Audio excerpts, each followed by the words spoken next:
bonjour. Donc, moi, je vais vous présenter comment j'ai essayé de repenser, de refaire, de revoir un peu ma méthode pour faire les devoirs aux étudiants. Donc, ce sont des étudiants non spécialistes qui n'ont qu'un cours de communication, de discussion avec moi. C'est parti. Alors, donc je suppose que vous faites tous la même chose. En tout cas, dans mon cas, chaque fin de semestre, j'ai les résultats des enquêtes des étudiants et j'essaye de voir qu'est-ce qui ne va pas. Et, pour ces points que je vais vous présenter, pour faire face à ces points, et bien souvent, je vais discuter avec d'autres professeurs ou je vais profiter des formations de la méthode immédiate pour voir comment modifier tout cela. Et donc, ce sont les 4 points que je vais vous présenter aujourd'hui. Alors, euh, les points améliorés dans ma classe, les points qui m'ont vraiment le plus embêté, c'était que systématiquement, à chaque enquête de satisfaction, l'activité la moins appréciée des étudiants, ce sont les devoirs. Les étudiants n'aiment pas les devoirs et je suis toujours surprise que les devoirs sont encore moins populaires que la dictée. Même les tests, ils préfèrent les tests aux devoirs. Donc, j'ai essayé de voir comment je pouvais changer cela. Et il y a aussi un moment de trou dans ma classe qui m'a toujours gênée. C'est au moment des exercices de communication, des exercices de les moments où il y a des dialogues, on voit le vocabulaire juste avant. Et j'ai toujours remarqué que quand on lisait les boîtes de vocabulaire, les étudiants s'ennuyaient, regardaient leur téléphone. Et j'ai essayé de changer cet élément, de faire face à cela. Et donc, pour faire face à cela, je suis allée chercher dans le labo de l'AMI, je suis allée revoir les bases de l'AMI. Et j'ai réalisé en discutant avec d'autres professeurs que, par exemple, pour rendre les devoirs plus agréables, je pouvais changer la vision des devoirs pour les étudiants, c'est-à-dire qu'avant, les étudiants, je vérifiais si les devoirs étaient faits à chaque cours et si les étudiants n'avaient pas fait les devoirs, euh, j'enlevais un point.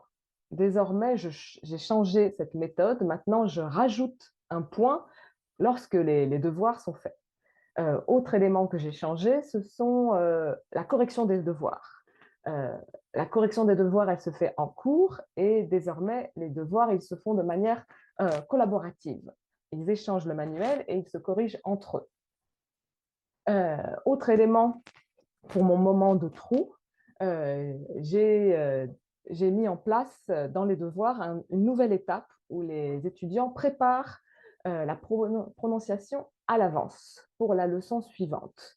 Et pour vérifier que ce devoir, que cette partie des devoirs a bien été faite, pendant le cours, je fais un petit test de prononciation pour vraiment vérifier si c'était bien fait et si la prononciation est vraiment acquise avant l'exercice.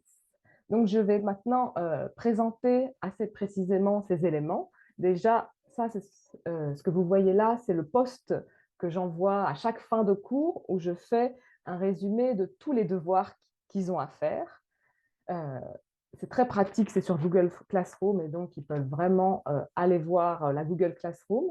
Il y a donc 3 éléments. Il y a la page d'exercice à faire, il y a la liste de vocabulaire à apprendre pour la dictée du cours prochain et il y a une liste de vocabulaire euh, à prononcer. Donc, ils ont accès aussi aux bandes sonores pour pouvoir entendre les mots, la prononciation correcte des mots, et ils doivent s'entraîner à prononcer ces mots. Donc, dans le poste, pour que ce soit bien visible, je n'ai sélectionné qu'une partie. En réalité, la liste est bien plus longue, mais dans ce poste-là, vous avez juste un petit extrait de la liste.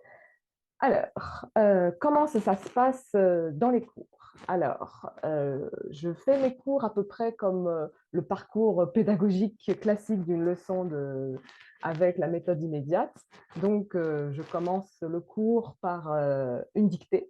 Dans mon cas, une dictée par un test de vocabulaire.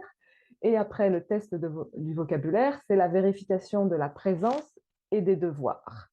Donc, pour vérifier les devoirs, je demande aux étudiants d'échanger le manuel avec la personne à côté et ils corrigent les devoirs de leurs voisins. Je leur demande aussi de lire les exercices. Tout en corrigeant, ils doivent lire pour s'échauffer, pour faire un autre exercice de prononciation. Pendant ce temps, je passe dans les rangs et je mets un petit tampon. On va voir tout de suite cela avec la vidéo.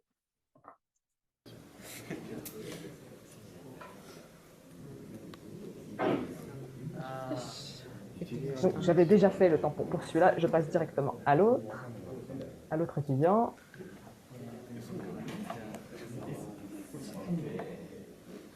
Et j'appuie une deuxième fois pour la présence et pour les devoirs. Et c'est parti.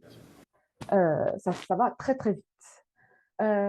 Pour la partie préparation à l'avance, comment ça se passe dans un cours? Donc, dans la partie devoir, en plus des exercices et du vocabulaire à apprendre, ils ont une liste de vocabulaire pour le cours suivant dont ils doivent s'entraîner à prononcer.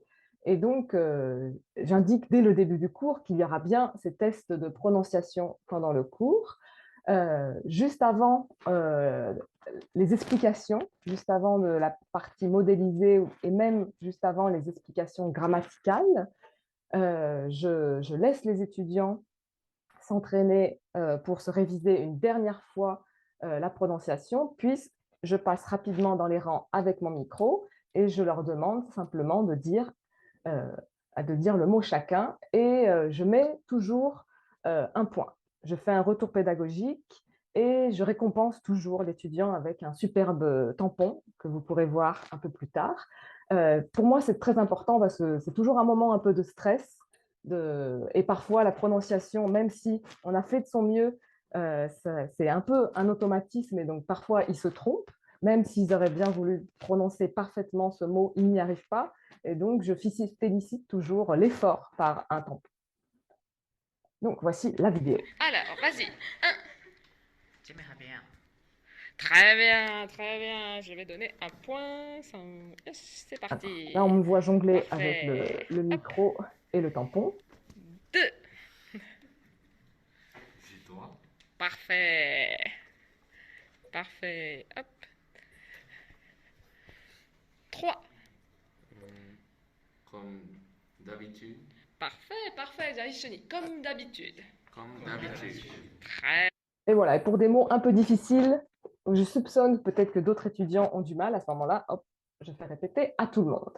Et donc, finalement, vous êtes peut-être un peu embrouillé entre ce que j'ai changé et ce que je n'ai pas changé. Donc, j'ai fait un petit résumé de avant-après, qu'est-ce qui a changé. Donc, dans les devoirs, j'ai finalement rajouté un élément supplémentaire. Les étudiants doivent, en plus des exercices et des mots à apprendre, ils doivent aussi s'entraîner à prononcer le vocabulaire. Pour les devoirs, les exercices, c'est désormais un point donné et pas enlevé lorsque les devoirs sont faits. La correction des exercices, elle est faite avec l'étudiant à côté, elle est en collaboration et pas en autonomie. Et pour mon temps mort qui m'inquiétait, eh bien, maintenant que les étudiants se sont entraînés à prononcer le vocabulaire, eh bien, pour vérifier la prononciation du vocabulaire avant l'exercice de dialogue, il y a une révision et un test de prononciation. Et donc, les résultats, eh bien, je suis plutôt assez satisfaite de ces changements. C'est vrai que les étudiants sont assez contents de recevoir le tampon et les devoirs sont moins oubliés qu'avant.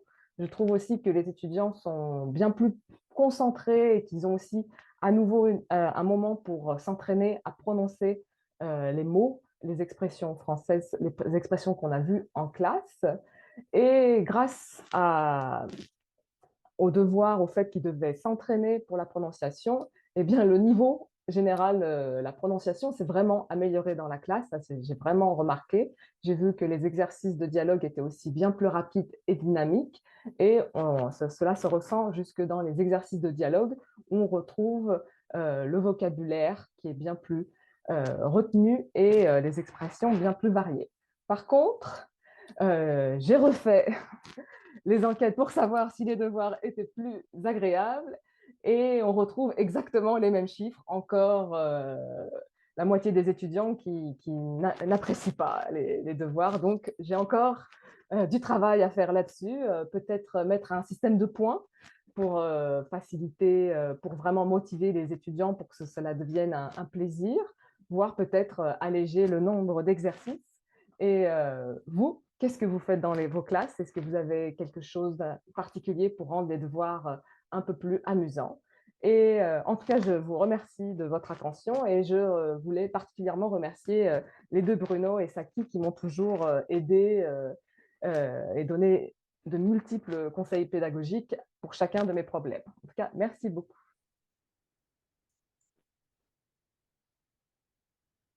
Merci beaucoup, Chloé. Alors, une première remarque, c'est que peut-être les étudiants, ils continuent à répondre qu'ils n'aiment pas les devoirs parce que c'est ça qu'on répond, c'est une réponse conventionnelle et qu'en fait, dans leur petit cœur, hein, ils sont tout contents de faire leurs devoirs maintenant, hein. C'est possible, ça. Alors, est-ce qu'il y a des réactions, des questions, des réactions, des interrogations? Une Vas-y, Fabien. question, ou peut-être même deux, euh, plutôt superficielle, pas très profonde malheureusement, Chloé, pardon.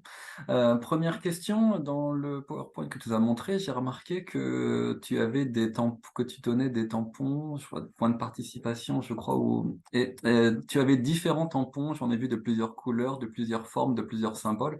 Est-ce que ces tampons signifient quelque chose ou est-ce que peu importe le tampon, ils ont tous la même signification? Première question.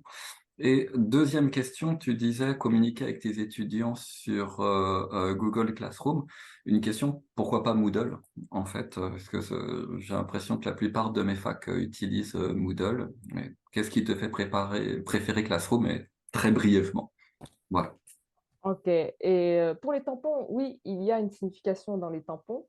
Il y a mon tampon avec le C et le B, qui est un peu le tampon officiel pour la présence et les devoirs. Et pour la participation, ce sont des tampons un peu plus fun qui, qui ont une signification parce qu'ils me permettent de savoir quand est-ce que les étudiants ont participé.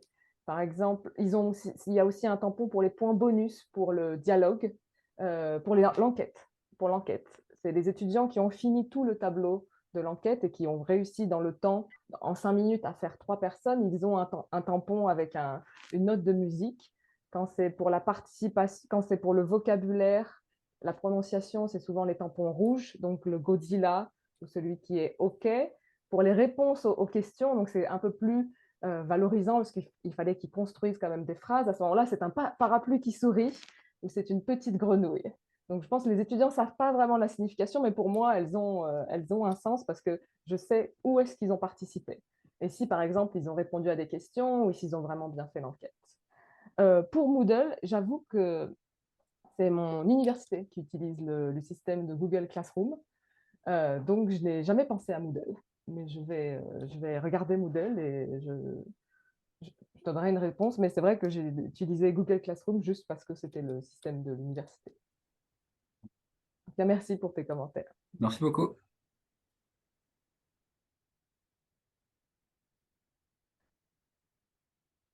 Ah, Mallory a une question. Oui. Ouais. Comment, par rapport à la diapo, sur le temps d'organisation de toutes les activités pendant un cours, est-ce que tu y arrives à chaque fois? Je veux dire, chaque cours est sur ce modèle-là ou des fois... Alors, bien sûr, parfois il y a des imprévus, ça dépend des cours. Par exemple, j'ai eu la visite d'étudiants français dans un Mhm. cours et donc on n'a pas pu finir parce que j'ai voulu Mhm. qu'ils aient plus de temps Mhm. d'échange avec les étudiants. Généralement, j'arrive à gérer pour finir le temps pour commencer l'enquête dans les 30 dernières minutes du Mhm. cours. Mais il y a bien sûr des imprévus et à ce moment-là, j'arrive à réorganiser au prochain cours pour refaire toutes les activités, pour faire à peu près une leçon Mhm. de, Sur ce modèle. de moi-je par cours. Mhm. D'accord. Et l'enquête, est-ce qu'ils arrivent toujours à demander toutes les questions Non, c'est pour ça, c'est ceux Mhm. qui sont arrivés, donc qui ont été un peu plus rapides, qui se sont bien entraînés. Ce sont seulement eux qui ont un point bonus. Mmh. D'accord.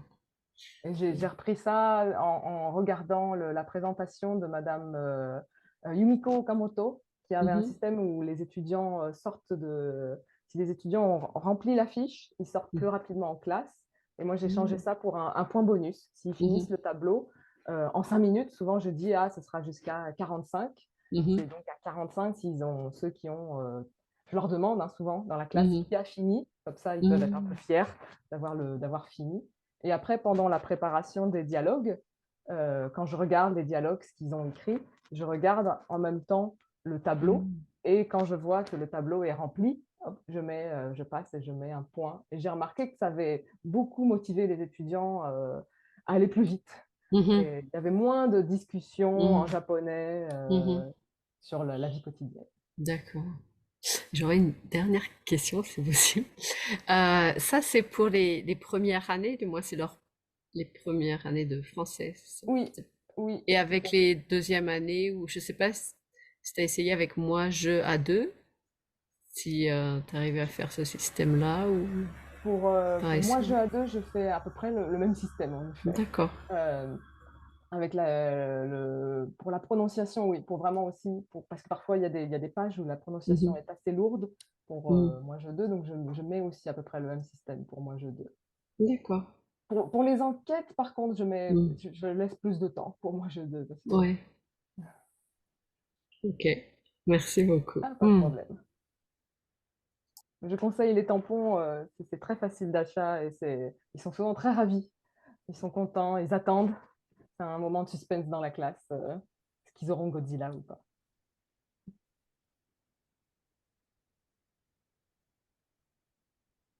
Moi, j'ai peut-être une petite question. Je me demandais, dans tes... D'ailleurs, merci pour la présentation, c'était super intéressant.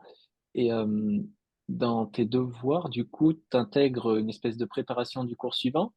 Et je me demandais si tu intégrais aussi peut-être une révision des anciens points qui étaient abordés dans les anciens cours. Parce que c'est vrai que si on l'aborde une fois, ils ont tendance à oublier, hein. Par exemple, je sais pas moi, la formation du pluriel ou l'utilisation des articles, etc. Est-ce que tu fais des retours parfois pour vérifier que c'est bien assimilé, ou est-ce que tu prépares juste en fait le cours d'après? Eh bien, pas à chaque cours, mais avant le test, j'ai 2 tests. J'ai un test à mi-semestre et un test de fin semestre. Et avant le test, il y a un cours de révision. Et c'est dans ce cours de révision où il y a des exercices et souvent je vais leur demander, je vais faire un concours de vocabulaire sur toutes les leçons qu'on a fait Ah, pour ok. vraiment qu'ils puissent se préparer pour le test. Et c'est aussi durant ce cours que c'est le moment aussi où je vais mettre tous les points de grammaire un peu difficiles qu'on a vus pour Hmm. vérifier qu'ils sont prêts pour le test. D'accord, d'accord.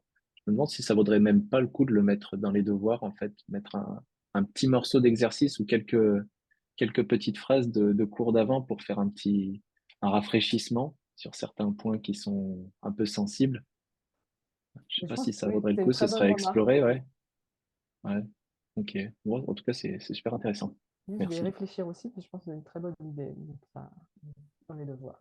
Ah oui, Madame Béranger. D'abord, merci. Moi, j'ai aussi le même problème. C'est toujours pareil. Chaque année, les devoirs, je commence bien.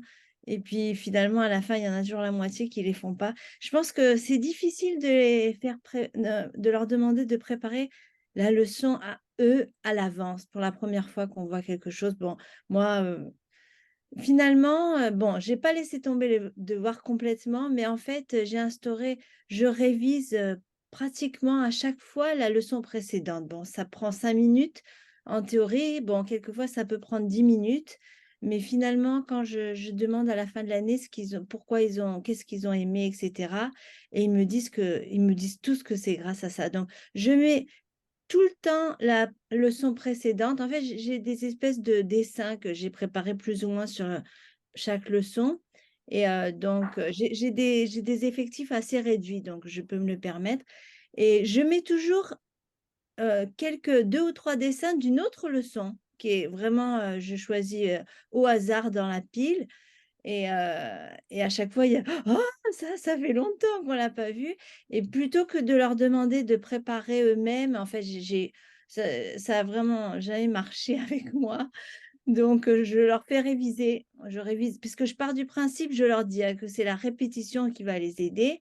Donc, disons que je leur fais faire un petit peu moi-même, je leur fais répéter, on révise ensemble et donc quelquefois c'est un test, mais même si on fait un test, on va quand même réviser, hein.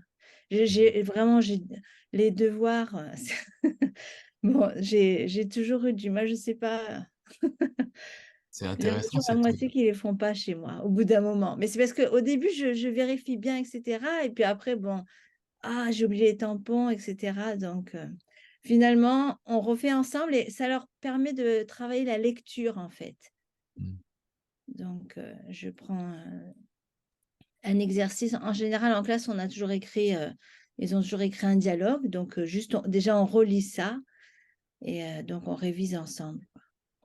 Voilà, mais enfin, je suis pas contente, j'aimerais bien que ce soit différent, mais je partage le même problème au niveau des devoirs, et quand je demande les enquêtes, ce qu'ils ont aimé et cetera, on me parle juste jamais des devoirs, donc j'imagine que ça leur a pas plu.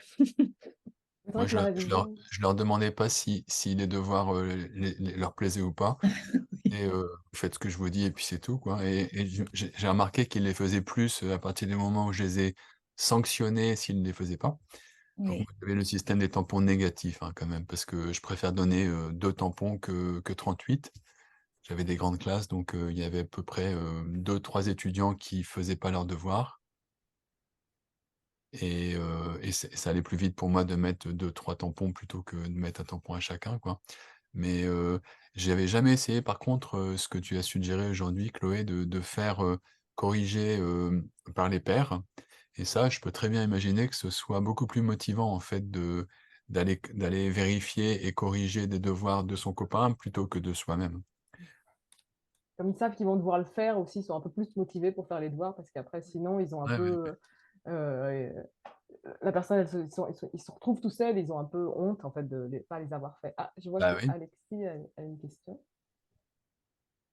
C'était juste pour rebondir. En fait, j'ai remarqué, moi, c'était aussi le format qui jouait beaucoup sur la motivation ou pas, l'amusement. Parce que moi, avant, je donnais une fiche, en fait, de devoirs à faire. Donc, ils devaient la télécharger, l'imprimer, et puis la remplir, et puis la prendre en photo et la remettre sur Moodle pour que je vérifie. Et puis, en fait, j'ai tout changé. J'ai fait un Google Form, en fait, interactif, où je mets des vidéos à écouter. Faut retranscrire ce qu'ils ont entendu, des petits quiz, des petits jeux comme ça. Ça se fait n'importe où, sur n'importe quel support, téléphone, etc. Ça prend moins de 20 minutes. Et j'ai eu beaucoup de retours. Ils disaient c'est rapide à faire. Ils ont juste à sortir leur téléphone en fait. Et après ils reçoivent le mail avec leurs résultats. Et en plus la correction elle vient directement après quoi. Je mets des détails, des commentaires, etc. Et ils mettent ça sur Moodle et moi je vérifie juste qu'ils ont bien fait le truc quoi. Et ça leur prend pas beaucoup de temps. Ils peuvent faire ça n'importe où, n'importe quand, dans le bus, en rentrant à la maison. Et là, moi, c'est rare que, enfin, j'ai peut-être une ou deux personnes sur 25 quoi, qui font pas leurs devoirs. C'est tout, quoi. En général, c'est 90% chaque fois, quoi. Donc, je pense le format aussi, parce que le fait que ça soit papier, il faut imprimer le papier, sortir sa trousse, avoir une table, prendre un moment, etc. Si en plus, il faut chercher dans un dictionnaire, dans un bouquin, il y en a pour qui ça peut être rédhibitoire, je pense. Voilà. Et tu dis que Donc, tu peut-être le mettais des format. vidéos dedans? Ouais. Tu mets des jeux, c'est ça, ou des vidéos Ouais, c'est ça. Bah après, Google Form, t'es un peu limité, t'es obligé de passer par YouTube. Donc moi, ce que je fais, c'est que je fais des enregistrements que je transforme en vidéo, en fait. Donc je mets juste un fond, une image. Et puis après, j'ai ma chaîne YouTube. Mais bon, je l'ai mis en non répertorié, hein, donc personne n'y a accès.